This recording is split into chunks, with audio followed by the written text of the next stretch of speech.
Hi there! We're back to apartment hunting in Boston, and today we are going to the West End. Boston's West End is one of the city's most compact and quietly fascinating neighborhoods. It's tucked between Beacon Hill and the North End, and yet it's often overlooked. It's a mix of high-rise living, medical institutions, and some hidden history too. One of the most prominent things in the West End is Mass General Hospital. It's one of the top hospitals in the world, anchoring the neighborhood with life-saving innovation and an endless stream of scrubs and lab coats. Another notable feature of the West End is TD Garden, which is home to the Celtics and the Bruins. It turns the neighborhood absolutely electric on game nights. And it also hosts major concerts and events. I've been to several at TD Garden, most notably New Kids on the Block concerts. And because the New Kids on the Block are from Boston, they are the best concerts to go to. I've been to New Kids concerts all over the country, but the ones in Boston are on a whole different level. They're absolutely amazing. And obviously the Celtics games and the Bruins games are absolutely phenomenal as well. Do I want to live next to Boston sports fans? That's going to be a big question. A really big question. Okay, so let's talk a little bit about TD Garden. Not only is it a basketball arena and then also a hockey, I just realized I don't know what that's called. Is it an arena? I don't know. Obviously, I don't watch hockey. I grew up in Kansas, so hockey was not a thing there. It's a big thing here. Everybody likes it, but I don't know what it's called. So you can tell me in the comments what it's called. They also host concerts in there, and this is all in this one building. On top of that, well, actually it's underneath it, is a train station. The second largest train station in Boston, it's called the North Station. The largest train station being the South Station. And ironically, they don't connect. That's a whole nother story. The train station, though, is a massive thing, and it's on the ground floor of this building. There's also a dining hall that has a bunch of different restaurants in it, which looks absolutely amazing. I've eaten in there a couple of times, and there's so many options that it's hard to pick. And then there's also restaurants around the outside of the building as well, including a Starbucks, which is super important. And then there's another coffee shop that's kind of in the breezeway between the train station and one of the apartments that we're going to go look at. And on top of all of that, there's a grocery store too. So pretty much everything that you need in one building. And there's parking. There's a parking garage that goes 5 stories underground. It's terrifying. Believe me, it's terrifying. Every concert that I go to here, I have to park there, and it's usually on the 5th story underground, and it's terrifying. It's not somewhere that I want to be inside every single day. Plus, it's public, so anybody can go in there. Obviously, they charge you to park in there, but there's ready access from the train station, and you can just walk in there as well. So I'm saying that because there's not tons of security, and when I was there, I actually saw a couple of people that sort of made me a little bit uncomfortable. So that's definitely something to keep in mind. Obviously, in a place like this with so much going on, there's going to be tons of people around most of the time. It's just those few times that you have to go to the airport at 3 o'clock in the morning, or you're coming home at 10 o'clock at night. Those are the times that you just have to be extra careful, for sure. You're going to get this any place in the city, in any city in the United States. I really feel like Boston is one of the safest cities, but that doesn't mean that it's 100% safe all the time. So it's definitely something to keep in mind, for sure. Some other notable features of this neighborhood is that it's right next to the Zakim Bridge. That's important because not only is it an absolutely beautiful landmark in Boston, it's also part of I-93. And because I work north of the city, having easy access to 93 is incredibly important. In fact, it's one of the main reasons that I'm moving. Also, this neighborhood is just a few steps away from downtown Boston, where you'll find all sorts of things to do, like Boston Public Market, Faneuil Hall, which is a massive shopping area, also a very well-known tourist area. The New England Aquarium is not too far from there, which sits on Long Wharf. Long Wharf is important because there are all kinds of boats that launch out of there for all sorts of activities. You're also very close to the North End, which is the best authentic Italian food that you're going to find, especially in Boston. And you're also very close to Beacon Hill, which will lead you into Boston Common and Boston Public Garden, and then just steps away from Newbury Street, another popular shopping destination in Boston. So you really couldn't ask for a better neighborhood. There's all kinds of amazing restaurants, shopping, and activities to do pretty much all the time. You'll never be bored in this neighborhood. So we're gonna look at 3 different apartments today. These are all in high-rise buildings. That's a little bit new for me, but I'm excited to go look at them, and I'm really excited for the view. I'm sure it's gonna be amazing. Okay, so the first one that we're going to look at is the Avalon at North Station. This is actually in the same building as TD Garden, sort of. It's definitely, it's connected. It's connected for sure. So this building has all sorts of amazing amenities. On the 35th floor, you have a sky pavilion or a sky terrace. It offers amazing views of the city. There is no pool, which is a little bit strange because all the other buildings have pools. However, there is tons of space if you're looking to get a suntan. And there's also tons of indoor space as well if you just want a space outside of your apartment to hang out or to work. There's Wi-Fi access up here as well. The other amenities are on the 2nd floor. They have a center that they call the Think Center, which is basically just another space to work. And then they also have a fitness center, which looks really nice. And there's also complimentary Wi-Fi here as well. The one drawback of this space is that it doesn't really have much of a view. It's actually open to a walkway that goes between part of the parking garage and the rest of TD Garden, which is also the North Station. So it's not really much of a view, and it kind of makes it kind of dark and dreary looking, which is unfortunate, especially when you've just been to the 35th floor and it looks amazing. There is a dedicated parking garage in this building, which is really nice. You won't see that in a lot of buildings around here. So that's really good. Obviously, there's an additional fee that goes with it, but it's not a public parking garage. It's dedicated. So maybe there's a little bit more security, you would think. At least less people just wandering around. All right, here we go. This one is on the 34th floor.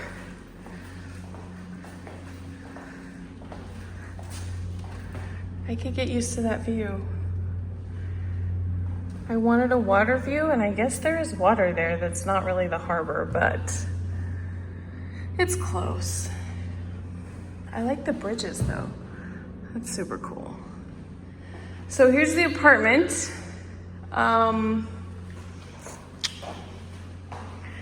Wow. I don't know why I'm surprised how small it is.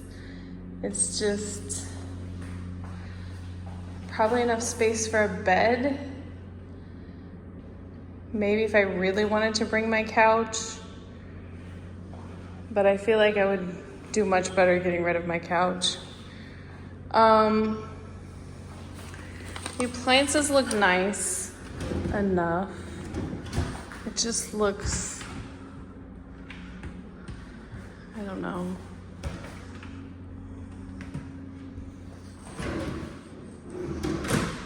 Well, at least they're soft clothes. For how much it costs, I feel like it should be gold plated. Oh, but there's a bathtub. Oh, I really want a bathtub.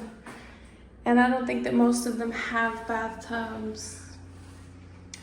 And there's a decent amount of counter space. That's a decent amount for around here. And there's a cabinet.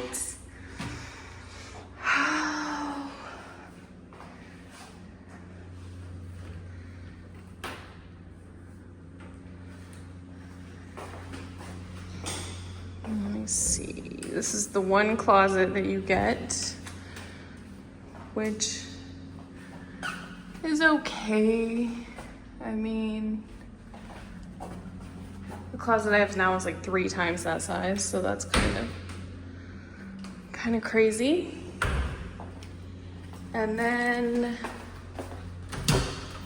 Washer and dryer with a tiny little bit more space that you would have to put something in because you need all the space that you can get here.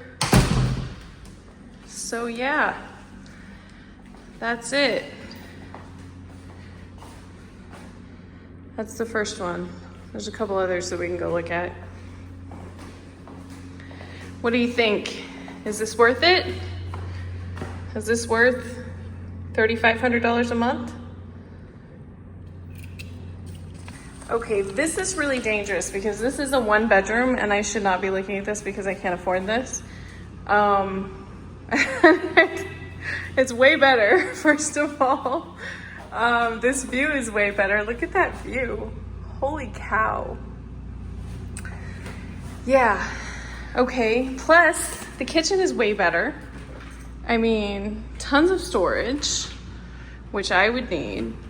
Everybody was making comments on my last video about how much crap I have, and that's true. I do have tons of crap. Let's see. Closet, necessary. There's the bathroom. Oh, this one has a bathtub too, which you know I love. Oh, what's that? Oh, another closet, wow. I have to keep telling myself I can't afford this because I can't afford it, but look at this. I mean, are you joking? Like, seriously? Can you tell how much I want this apartment? I mean, look, you can see the ocean from here. Oh my God, I would never leave. Oh, yeah, I would never leave. You can just find me here. And there's a balcony. Oh, it's really windy today. I'm terrified of heights, but I really want to go out there. Okay, let's go see the bedroom first. Well, let's see here. This is the washer and dryer. Oh, and it has a nicer washer and dryer.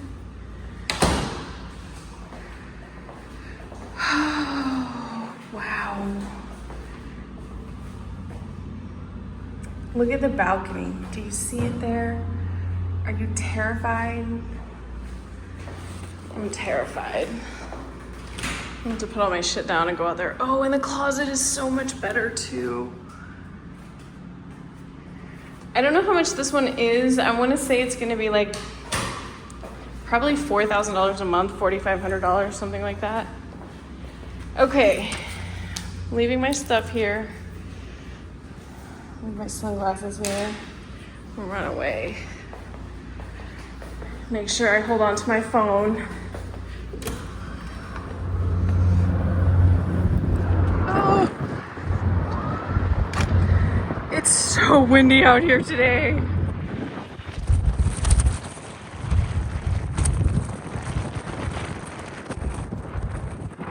I'm like super terrified right now. Okay, I would not be able to come out here when it's windy because, I mean, I just realized that I have more anxiety than what I thought. Wow. Okay, hello panic attack.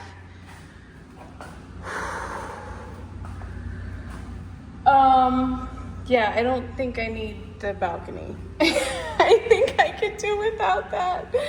And seeing this angle of it does not help. Oh my God. Okay. However, this is an ocean view. I mean, yeah. Is that worth $4,500 a month? To me it is. I just got my bangs cut this morning and they look like a hot mess. I was also concerned about like movement in the building because we're on the 34th floor, but at the moment I don't feel the building moving at all, which is good because, you know, I wouldn't be able to live with that if that was a thing. So what do you think? Is this apartment worth it? Because I can't afford it. I don't make enough money to even qualify for it. But if I did, yeah, you would find me here. You guys, what did you think of that view? I mean, are you serious? First of all, the wind freaked me out. I'm sure that you can tell, but the view and the windows, having windows on the corner like that and just the whole side of your apartment. I mean, come on. I would just sit there and stare out the window all the time. You don't even need a TV. So that's definitely one of the positives as we get into the negatives and the positives here. The location of this apartment, obviously, ready access to 93, which is incredibly important. One of my friends lives in this neighborhood and he's constantly telling me it takes him 20 minutes to get to work. I mean, it takes me an hour to get to work if I leave at 5:30 in the morning. So 20 minutes to get to work, 25 minutes coming home at 4 o'clock. I'll take that. That's worth the price of admission right there. The fact that this apartment has a bathtub, I love bathtubs. That's how I relax at the end of the day. I have to take a bath every single day. And I lived in an apartment for several years that didn't have a bathtub. So the fact that this one has one, I mean, that might be enough for me to make the decision right there. I love that this building has a dedicated parking garage and that it's not public. That's a huge thing. There's elevators that go directly from the parking garage up to the building. That's important because not all the buildings have that. Obviously, there's a nice view, especially if you're on a high floor. And if you're facing south, that would be fantastic because then you can actually see the ocean. If you're facing east, that wouldn't be too bad because you can still kind of see the ocean and you can see the Charles River, which is really nice. And I know these apartments are incredibly expensive, but this one is actually the cheapest, at least of the ones that we're looking at today. So the negatives is that this building is a little bit older. It's decent for sure. I'm not complaining about it. It's just not as nice as the other ones that we're going to look at. It does have fewer amenities. There is no pool. The building that I live in right now has a pool. I've lived here for 3 years. I've never used it, not once. So is that really a make or break? No, it's not. It's really not that big of a deal. I did like that the amenities were on the 35th floor. So obviously if you don't have a great view out of your apartment window, you still have a place where you can have a great view regardless. And you have a place where if you want to invite friends over, it doesn't have to be in your tiny, tiny, tiny little apartment. There's tons of other living room space and outdoor space that you can entertain them in. So how much does it cost to live here at the Avalon? For a 460 square foot apartment on the 29th floor, you're looking at $3,205 per month. Would you pay that to live here? Now, if you're looking at that one bedroom apartment that we looked at, the one with the balcony with all the gorgeous windows, well, that one's going to set you back just a little bit more. That one is 707 square feet. It's on the 34th floor, and it will cost you $4,775 per month. What do you think? Is it worth it? Tell me in the comments what you think. All right, so the next place that we're going to look at is called Hub 50 House.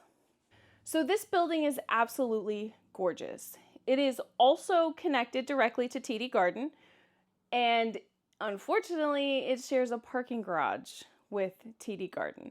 So you have two options for parking. You can either buy a monthly membership to the TD Garden parking garage, which is public parking, not a reserved space. It might get kind of sketchy on event days, and there's a lot of events there.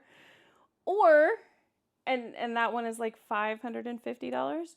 Or if you want a dedicated spot that's in a sectioned off part of the parking garage, then you gotta pay $680.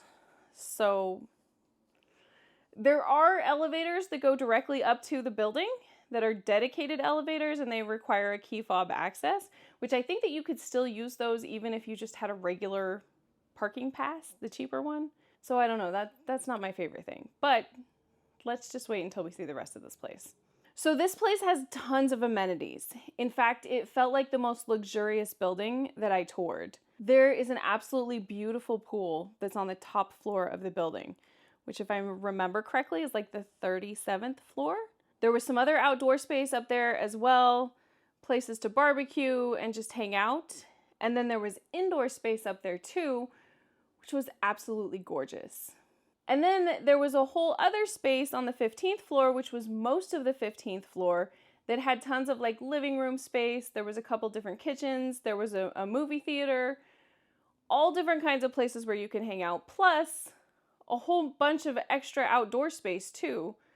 I think there were barbecues down there as well. Tons of outdoor space to hang out. Of course, there's a business center. There's Wi-Fi throughout all of the amenity space. There's a fitness center, which looked very nice. There's a pet spa if you have a pet. They have a coffee bar as well, and she said that they have beer on tap too, which was like Monday through Friday until 5, I think. So if that's your thing, free beer. It seemed like a really nice place.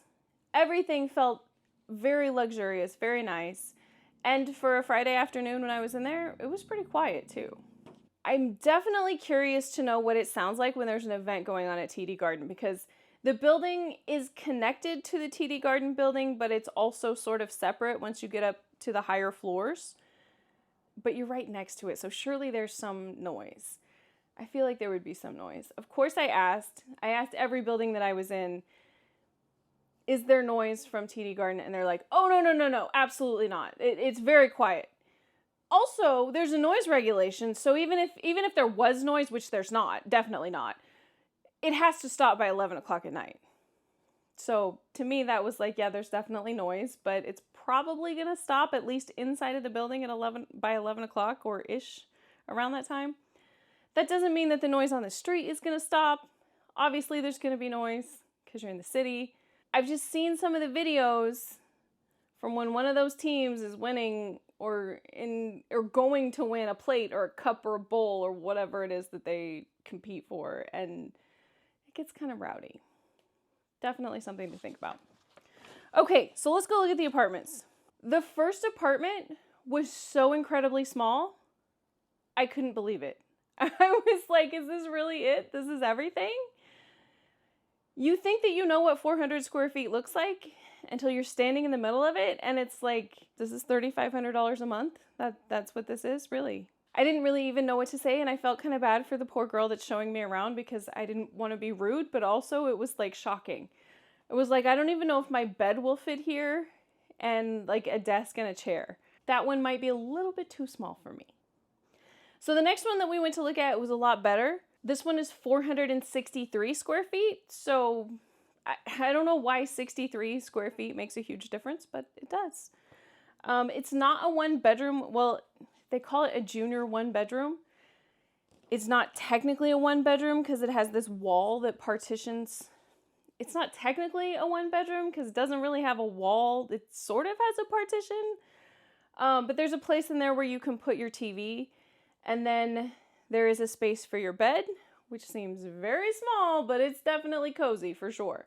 This particular apartment was on the 10th floor, I believe, and it is right over the top of TD Garden, so the view is horrifying. I don't really want that view, and to be honest, I don't really want that view, especially for how much this apartment is. That's a horrible view. So I made a comment to the lady that was showing me the apartment, and she was like, well, there is another one that's just a couple of floors up. I think it was on the 13th floor. And so we went to look at that one too, and it had a lot better view because you could see over TD Garden. So you could see to the Zakim Bridge and everything. And I don't think I took a picture of that one, unfortunately. But it did have a lot better view. Just in case you're curious, I did ask her if they're superstitious because I know that a lot of high-rise buildings don't have a 13th floor. And she said that she always asks people before she takes them up there, and nobody has ever said no. So I guess people aren't as superstitious as you think that they are. It didn't bother me, I just thought it was interesting. I always look every time I go into a high-rise building to see if they have a 13th floor, and I'm surprised by how many of them don't. So this one was really nice. I mean, it is small, but we're looking at small apartments, and it's bigger than the last one that we saw. And I like the layout. I don't know if it's actually really that bigger, or if it just feels bigger based on how it's laid out. I like that the kitchen has a lot more space. Obviously, I have a lot of stuff, and I think that I could find more space there than in the previous one that we looked at. The bathroom is super nice. There was a lot of storage in the bathroom, and there was a big countertop space, which I loved. I really like this one. I like the whole wall of windows too. And maybe that's part of what makes it feel so much bigger. Having so much natural light is so important. It makes a huge difference. Okay, so let's talk about the positives and the negatives. The positive, obviously the location. Very close to 93, great location. This one has a great view. It would have an even better view if you could get an apartment that's on a higher floor. Because I'm moving in late August, they're not really sure what apartments are going to be open yet. Most buildings around here have a 2-month notice. So they're not going to know for a couple of weeks which apartments are actually going to be available come the end of August or the 1st of September. So if there happens to be one on a higher floor, then it would have a lot better view. This building had the nicest amenities of all of the buildings that I went to look at. The pool that was on top of the building was absolutely gorgeous. I may not use the pool, but I would definitely go up there just for that view. It was amazing. The negatives, the biggest thing for me that was negative is there's no bathtub. Like I said, I love bathtubs. This space is very small and it feels kind of small. It's the most expensive as well of all the buildings that I look at, which is kind of surprising because the next building that we're going to look at feels like it should be more expensive. The parking is a problem because you're not going to have a reserved spot with the cheaper option. It's in a public parking garage and there's a lot of events in that parking garage. Even though it's massive, you are guaranteed a spot, just not a reserved spot. And then because I drive a Tesla, EV charging is incredibly important to me. And they do have EV chargers there, but you can't leave your car there. So the building that I live in now, I have a dedicated spot with an EV charger. So I can just plug my car in at night and then come back to it in the morning and it's charged. Whereas in this garage, I would have to plug it in and then go back and unplug it and move it as soon as it was done charging. And depending on what type of chargers they have, it can take 5 or 6 hours for my car to charge. And if you don't move it, they'll charge you a fee for like every 15 minutes that you sit there. So that's definitely not something that you want to do. That could end up being incredibly inconvenient.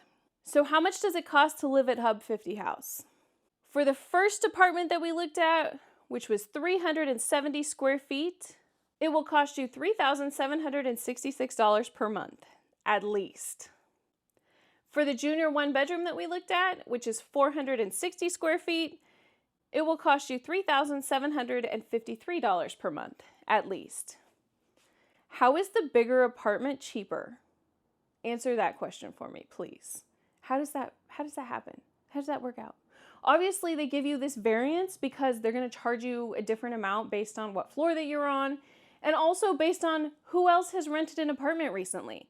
Their rates fluctuate every single day. So it's important to be looking at the cost every single day because just because it's $3,700 today doesn't mean it's going to be $3,700 tomorrow.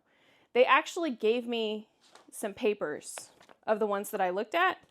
So did she write down the price? She did write down the price. So there was 2 that we looked at. I think I said one was on the 10th floor. It may have actually been on the 12th floor. This one that says $3,783. That's this one. And this is the same floor plan. It was just on a higher floor. And this is $3,823. So it really just depends what floor you're on and what day you go look at them, to be honest. All right, so let's go look at the last one. This one is a building that is just across the street from the other 2 that we looked at. It's called the Alcott. Most of the amenities in this building are on the 2nd floor. So there's a terrace lounge, which was all of this really nice outdoor space that had barbecues and tons of space to sit out in the sun, get a suntan. There's a fire pit there, a fitness center with a studio as well for workout classes. I guess they have classes there sometimes. There's also conference rooms and space for working if you work from home. This place has a pool that was on the 37th floor. They called it their Sky Lounge. I'm going to show you what happened when I was there. It really freaked me out.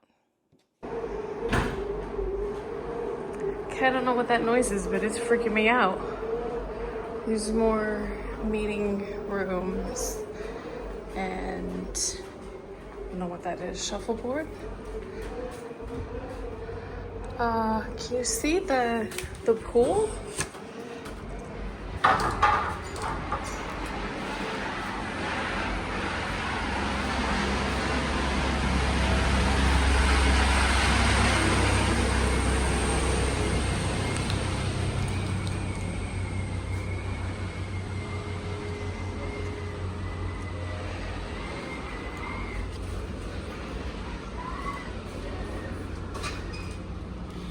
So I think what happened, not only was it incredibly windy, and I mean like insanely windy, especially when you're on the 37th floor and being outside, I think that there was a helicopter that was either landing on top of this building or on a building right next to it. And I think that that's what caused all of the commotion. Plus, one of the doors was left open, the door to the outside pool area, and it wasn't me that left it open. There were some maintenance people up there. And I think that that's what caused all of that mess. But that was definitely not cool. I was concerned about it. I was panicking. I'm sure you could hear I was panicking. The pool was very nice though, and there was some space out there if you want to get a suntan or just hang out there as well. Okay, so the apartment that we're going to look at is on the 28th floor. So let's go check it out. Okay, here we go. Another apartment I can't afford. They didn't have any studios, so this is a 1-bedroom, which, I mean, the kitchen is probably bigger than the kitchen that I have now, and the island. Ugh. Now I want to know how much this place is. Look at the view too. It's gorgeous.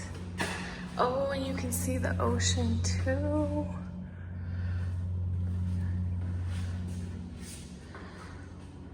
And it's like a regular size apartment, which is I definitely can't afford. This one is on the 28th floor.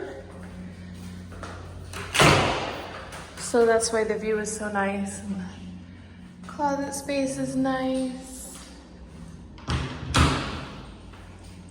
And I mean, the size of the room is decent too.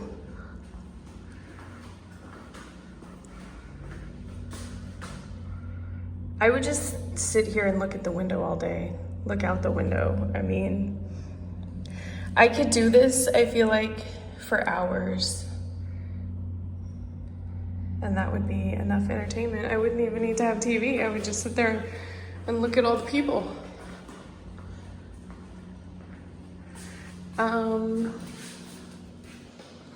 I think there should be a washer and dryer there. And then bathroom. The shower's kind of weird that there's no like, I guess it's sort of sealed, but it probably slopes down to the drain.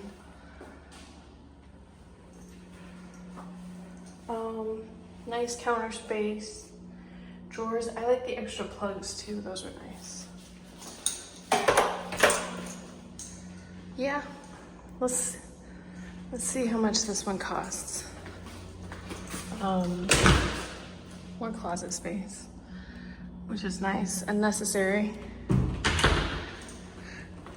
All right, what do you think? Tell me in the comments, would you live here?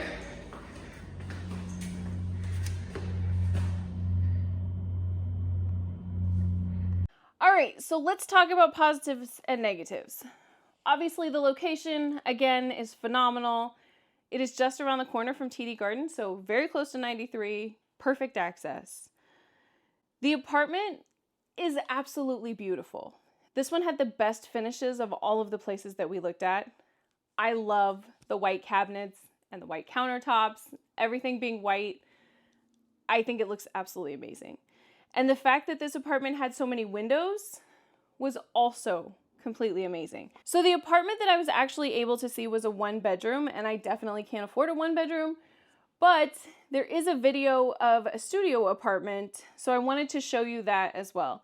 It looks a little bit different, it's just a little bit smaller, and really there isn't a huge difference square footage wise. It's really just this wall. This one has plenty of space, and I think that I really like the layout. And one of them that's available right now is on the 28th floor.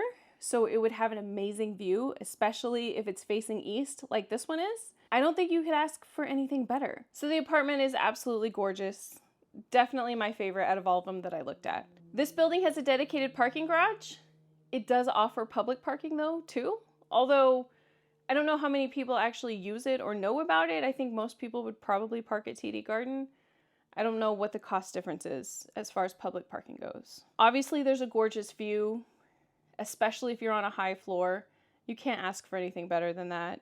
And there really is no bad view. Obviously, I want one that's south facing or that's east facing, but even if you're north or west facing, you're still going to be able to see the Charles River and either Cambridge or the rest of Boston, and it's beautiful every direction, so there really isn't a bad view. There's beautiful amenities, and there's tons of outdoor space, everything that you need, all right there. It didn't feel quite as nice as the last one that we looked at, which I thought was really interesting because this building, from all of their brochures and their website and everything, you would think that it should be nicer, but it felt not quite as luxurious. I don't know why. And it could just be the experience that I had with the doors and the wind that sort of freaked me out. I tend to judge things based on energy or vibes, and I don't know what it was. There was something about this building that I just didn't like. And I was really surprised by that because I thought this was going to be the place. I had almost already decided that this was going to be the place. And then I got there and I was like, something just doesn't feel right. And as an INFJ, that makes a huge difference for me. It has to feel right. That's how I make decisions, based on how I feel about something. And this building, it really just didn't feel right. And I can't really explain why, because it was absolutely beautiful.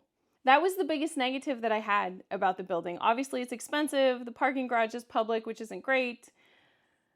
And it didn't feel quite as luxurious as the Hub 50 house, but it was still absolutely beautiful. So really the biggest drawback for me was that I didn't like the vibes of the building. That's the whole thing. All right, so how much does it cost to live here? For the studio that I showed you, which is 500 square feet on the 28th floor, it's $3,625 a month. And for the 1-bedroom that we toured, it's 721 square feet, and it will set you back $4,445 per month. What do you think? Would you live here? Is that view worth that much money? Tell me in the comments. All right, so I have some other apartments that I'm going to look at this coming week for next week's video. Some that are kind of on the edge of the West End, between the West End and downtown. More high-rise buildings. They're absolutely gorgeous. We'll see what we can find. We'll see if there's any other ones that have amazing views. But before we go, I noticed that there were tons of comments on the last video. Thank you guys so much. You're absolutely awesome, and I love reading all of your comments. So I wanted to share some of those with you and answer some of the questions that you guys left in the comments. Or maybe answer some of the comments too. Okay, so the first one says, those prices are insane just to have a place to sleep and shower. I agree, they are completely insane. Make your life easy and save yourself a fortune by moving to Woburn, Burlington, or Stoneham. I work in Woburn, so I've definitely looked at apartments around there. I've looked at prices. I haven't actually gone to look at any of the apartments. I don't necessarily want to live there because I don't want to be the person who lives right next door to where you work. You'll be at work for everything, for every reason. And when there's 2 foot of snow on the ground, you'll still be required to work, which is fine. I work constantly. That's my new job. I just don't want to be at work if there's 2 foot of snow on the ground. And I don't want to be at work if I don't have to be there either. I can work from home. So in those cases, you know, I don't know. I don't want to be the person who lives right next door. And also, I'm sure there's going to be a lot of people that don't agree with this comment, but I'm not super fond of Woburn. It's an okay town, but it's not downtown. And it's not close to the harbor or the ocean, which is half of the reason that I live in Boston. I love the water. And I've noticed where I live right now in Weymouth is just a few miles from the ocean. But I never go there because a few miles is too far to go. But when I lived on Nantasket Beach, I was right there, but I was constantly walking on the beach and hanging out down there because it was right there. So to me, that's part of the motivation to live downtown, is that I want to be really close to the water.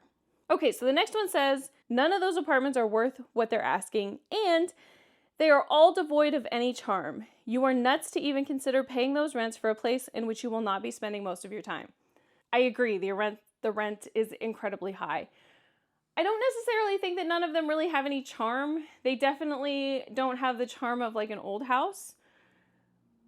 But I also disagree with your comment that I won't be spending any of my time there. I'm massively introverted. I'm like 80 to 90% introverted. So, and I know that the rent is incredibly expensive, so I want to get my money's worth. I end up staying home most of the time. When I'm not at work, I probably spend 75% of my time at home, if not more. So I will definitely be spending plenty of time at home. I will get my money's worth. I love this one because I was not born and raised in Boston, obviously. I was born and raised in Kansas, so I have a Kansas accent. The Boston accent is very charming. I really love it. But I can't pronounce words the way that people here pronounce words. I try. I really try. I just can't. And a lot of the town names are things that I stumble over. I have gotten Worcester. I think I pronounced that one really well. But Woburn is hard for me. It's really hard.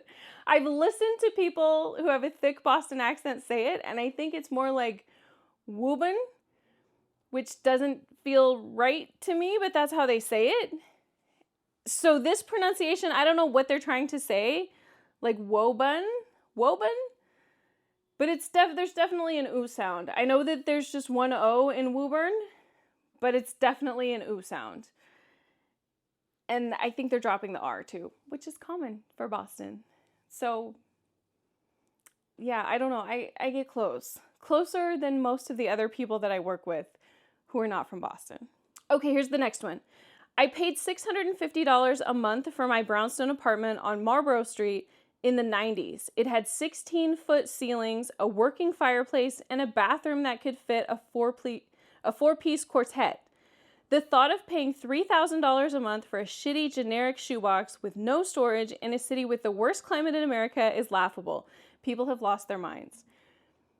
First of all, paying $650 a month for a brownstone with 16-foot ceilings, I mean, oh my God, that sounds amazing. I absolutely love that. I wish that was still the case now. It's definitely not the case. Secondly, a city with the worst climate in America, I actually like the weather here. I know I'm one of the few people. I don't like the weather right now because it's June and it's 100 degrees, and that's not my thing. What I really like is when it's December and there's 6 inches of snow on the ground and it's 30 degrees. That's perfect for me. I love the rainy days. I like the cloudy, overcast. I love that.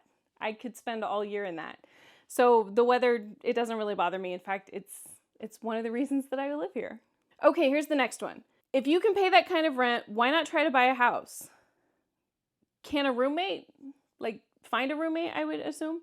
Trying to buy a house around here is also completely insane. $500,000 will get you a house that probably needs to be torn down. $700,000 is more like it. Even if you're looking at a condo, even like a 1-bedroom condo, you're probably looking at $700,000, and you're also going to have to pay condo fees, which are probably going to be $1,000 a month. So is the rent incredibly high and ridiculously expensive? Yes, absolutely. Are the house prices any better? No, definitely not. Especially not with the interest rates being 7%. I don't know what they are now. I was looking at buying a house a little bit ago and they were 7%, and no, absolutely not.